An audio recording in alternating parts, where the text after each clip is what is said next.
Luke chapter 16, and I'm going to read verses 19 to 26. Jesus said there was a certain rich man who was splendidly clothed in purple and fine linen, and who lived each day in luxury. At his gate lay a poor man named Lazarus, who was covered with sores. As Lazarus lays there longing for scraps from the rich man's table, the dogs will come and lick his open sore. Now, we saw the last episode that this story is not a story of the poor versus the rich. It's a story of wickedness or evil versus good or goodness. And that is what the story is about. A poor man can be as wicked and as evil as a rich man. And a rich man can be as good and exercise kindness as a poor man. Verse 22. And it came to pass that the beggar died. Everybody dies. And he was carried by the angels into Abraham's bosom. The rich man also died. Everybody dies. And he was buried. And you notice here that the Bible tells us that Lazarus was carried. But all we were told about the rich man is he was buried. So the rich man also died and he was buried. Verse 23. And in hell he lifted up his eyes, being in torment, and seeth Abraham afar off, and Lazarus in his bosom. And he cried and said, Father Abraham, have mercy on me, and send Lazarus that he may dip the tip of his finger in water and cool my tongue, for I am tormented in this flame. But Abraham said, Son, remember that thou in thy lifetime received thy good things, and likewise Lazarus evil things. So that's the heart of this story. It is between good and evil. Verse 26. And beside all this, between us and you, there is a great gulf fixed, so that they which will pass from hence to you cannot, neither can they pass to us that will come from thence. Now the story did not end there. The rich man actually then made another request to Abraham, which was rejected. The rich man wanted Abraham to send Lazarus back because he had brothers. He doesn't want the brother to come to the same place that he was.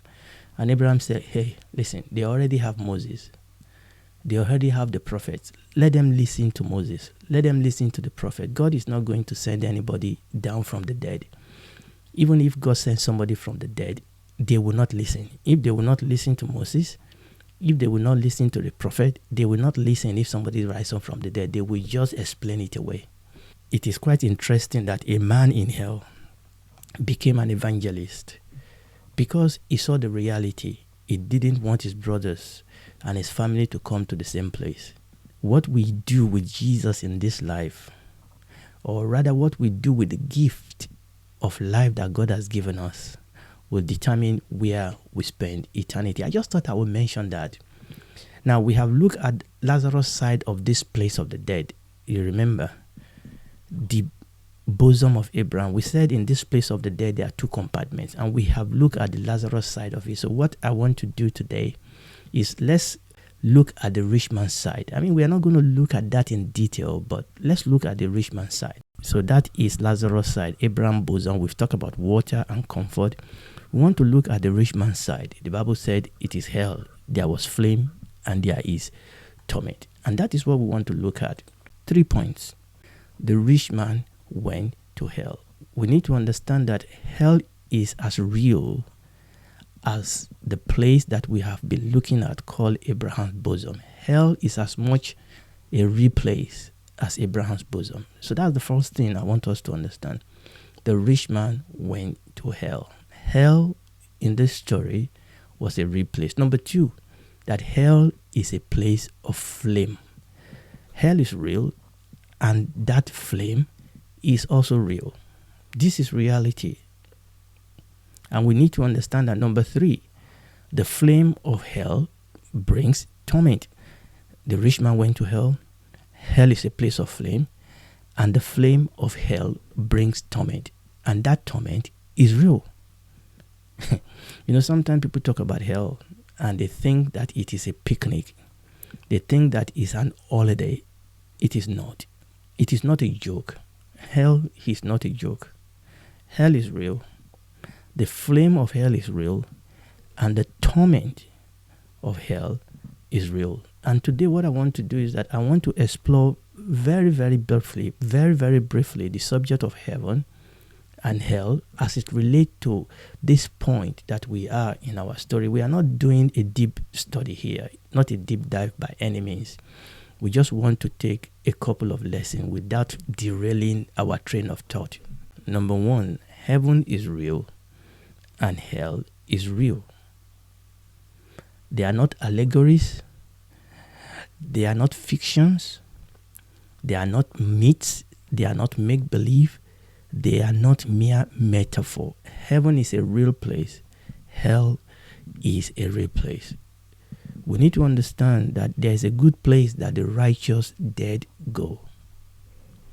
And there is a bad place that the wicked dead go. I know, and I totally understand that the doctrine of hell is uncomfortable. The doctrine of hell can be even repulsive to the modern mind, to the postmodern mind. I understand that. Even there are popular Christian movements and popular international ministers today that challenge the truth of literal hell. They think it's a metaphor. They think it's an allegory. They have cut it out of the gospel. They cut hell out of the gospel. They cut hell out of the Bible. They explain it away. They allegorize it away. When they speak of hell, they speak of hell metaphorically. They speak of hell allegorically. And they ask this question: how can a loving God send people to eternal hell? That's the question they ask. How can a loving God send people to an eternal hell? And you've heard me say this a couple of times. This question that people often ask, as if it's the word of the wise, is a cop-out. It's a self-absorbed question. It's a self-defeating question. The real question is this. The real question is not how can a loving God send people to eternal hell. That's not the real question. The real question is this: how does anyone in his or her right sense reject God's great offer of life, which, by the way, costed him his own life? How can anyone reject this gift of life and choose to go to hell? That is the question. How dare you go to hell when God has done so much to prevent it? When God has paid such a great price to redeem you, to save you? Now that is the question I cannot understand. So if we have to ask a question, we should be asking that question from human. That how can we reject or sometimes slam the door in the face of God, throw God's salvation back in his face? How can we dare reject this great salvation and choose to go to hell? But I'm believing God that oftentimes is because the devil has blinded the eyes of men. They think they are wise, but they are foolish. So I'm trusting that the Lord himself will open your eyes, will open my eyes, so that we will know and we will walk in the truth. This is as much as I will say at this point in response to that question. I'm not going to go deeper into that. The truth is that if there is no real hell, there is no need for the gospel. That's the truth. If there's no real hell, there is no need for the gospel. The gospel is good news because it saves us from the nightmare of hell. If there's no bad news, then there's no need for good news. Yes, indeed, the gospel is more than salvation from hell, but it is not less than that. Yes, I will agree with you that our salvation is not just God, rescuing us from hell. It is more than that. Yes, there is where it rescues us to, no doubt about that, and that is great. But it is not any less than this. And to tear this out of the story, to rupture this out of the story, is to make a great mistake, is to destroy the gospel. Again, I will say it again. The truth is that if there is no real hell, there is no need for the gospel. When we read the gospel, One of the things that you will notice is that the Lord Jesus Christ spoke of hell more than anyone else in the Bible. Does that strike you? Now, somebody aptly, succinctly put it this way, and I will quote: Jesus talks about hell more than he talks about heaven, and describes it more vividly. There is no denying that Jesus knew, believed, and warned about the absolute reality of hell. End of quote. The Lord Jesus spoke of hell more than anyone else in the Bible. And how dare we want to cut that out of the gospel? And for example, in our story of Lazarus and the rich man, we've seen that he talked about hell, and we said this is not an allegory, this is not a parable, this is not a metaphor, it was his true story. But we can look at many other places that the Lord Jesus Christ spoke about hell, but let's just look at maybe 4 of them, just a couple of them out of the many places that the Lord Jesus spoke about hell. Mark chapter 4 verse 43. And if thy hand offend thee, cut it off. It is better for thee to enter into life maimed than having 2 hands to go into hell, into the fire that shall never be quenched. Remember, this is the Lord Jesus Christ speaking here. Matthew chapter 25, we read 2 verses. First verse 41. The Lord Jesus Christ was talking about, the sheep and the goat. But let's not go into the story. Verse 41. And then he, the Lord Jesus, say also unto them on the left hand, the Lord Jesus or God, he said, depart from me, you cursed, into everlasting fire, prepared for the devil and his angels. Depart from me, you cursed, into everlasting fire, prepared for the devil and his angels. Verse 46, Matthew 25.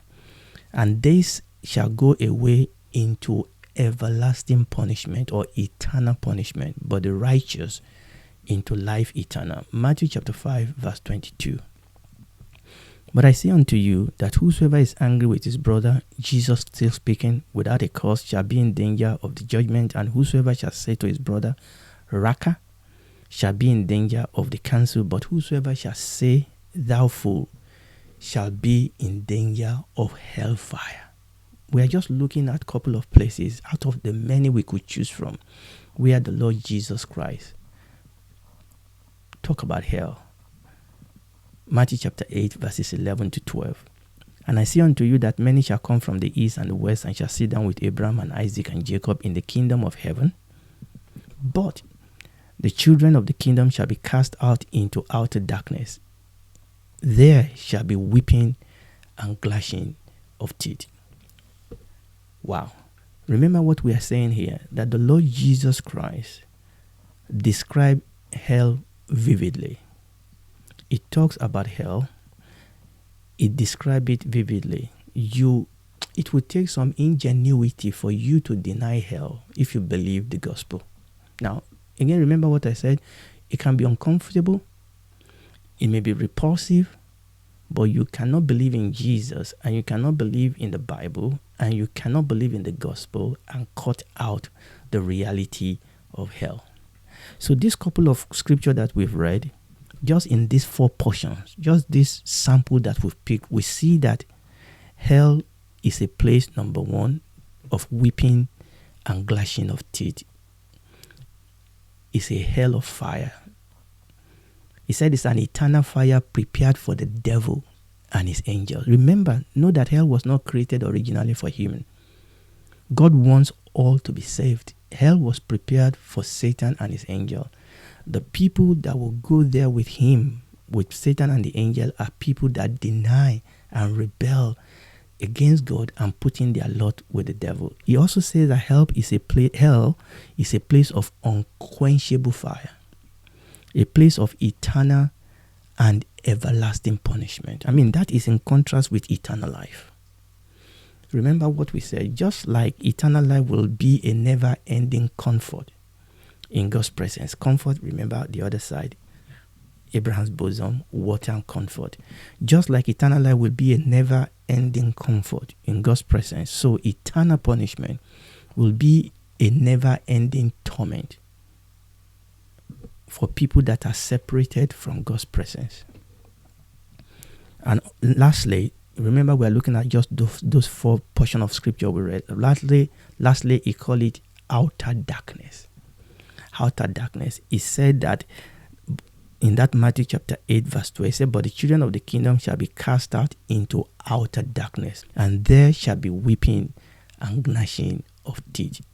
Outer darkness. And the Lord Jesus is using an illustration that the children of Israel of those days were quite familiar with. They call it Gehenna.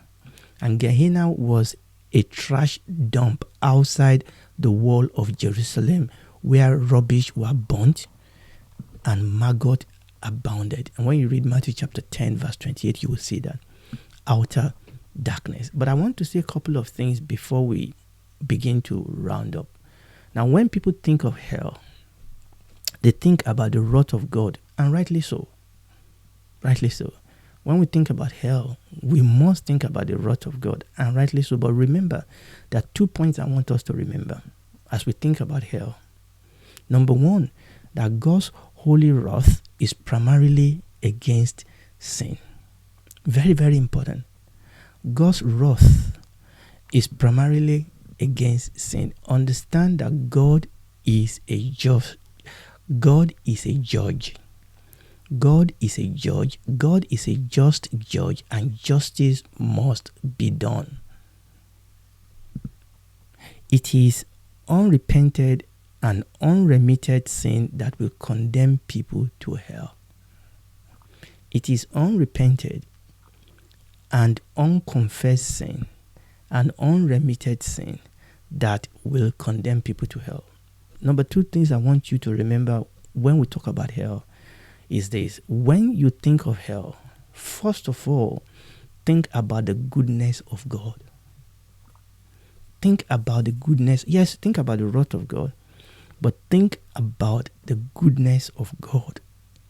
When we understand the hellishness of hell, when we understand the bottomless experience, the never ending, the torment of hell, when we understand that, we must understand God's goodness, God's kindness to a human. Hell is a destination that God does not want any human to go. God does not want any human that is created in his image, after his own likeness. God does not want any human to go to hell. Therefore, God paid a great price to rescue us from this journey to hell. He paid a great price. John chapter 3 verse 16, very popular scripture that you know. For God so loved the world that he gave his only begotten son, that whosoever believe in him should not perish, should not go into eternal torment and punishment, should not perish, but have everlasting life. God wants us to spend eternity with him, not away from him, in his comfort, not in torment, in his love, not in his wrath. God does not want anyone to go to hell. Acts chapter 4 verse 12, Peter was talking by the Holy Spirit. He said, neither is there salvation in any other, for there is none other name under heaven given among men whereby we must be saved. There is no other name, no other religion. You cannot be righteous enough. I cannot be righteous enough. I cannot do good enough to earn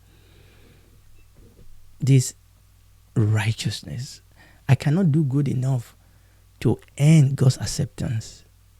Sin is much more terrible. Sin is much more serious than that. It's just like a cancer. You cannot take paracetamol to treat cancer. Maybe the cancer is causing you pain, and you say, I'll just take a painkiller. It's much more than pain. So it is much more than a painkiller. Say, it's causing me to feel, not to be able to sleep. I will just take a sleeping tablet. No. The sleeping tablet may help you to sleep. The painkiller may help your pain, but it will not treat the cancer. The cancer needs a radical treatment. It needs to be cut out. And you cannot do that yourself. And that is why God has done for us what we cannot do for ourselves. 1 Timothy chapter 2, as we round up. 1 Timothy chapter 2, I really want to go to verse 4, but let's start from verse 1 for context.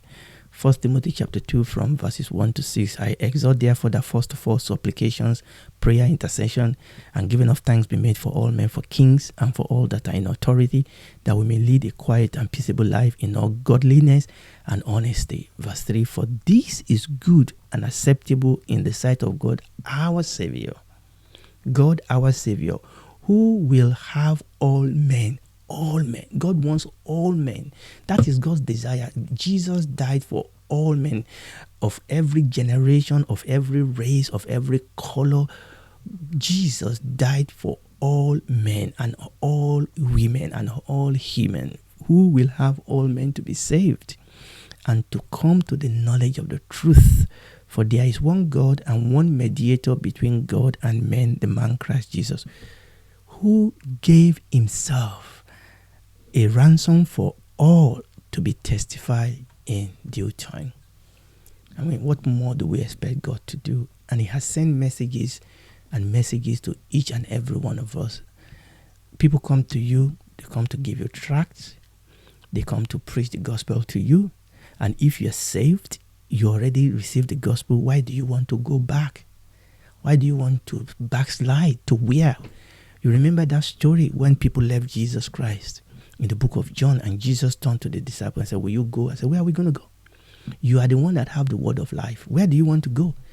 You must not allow anything to take Jesus away from your hand. Pain, lack, affliction, persecution. We must not allow anything to take away Christ from us, because there's nothing else.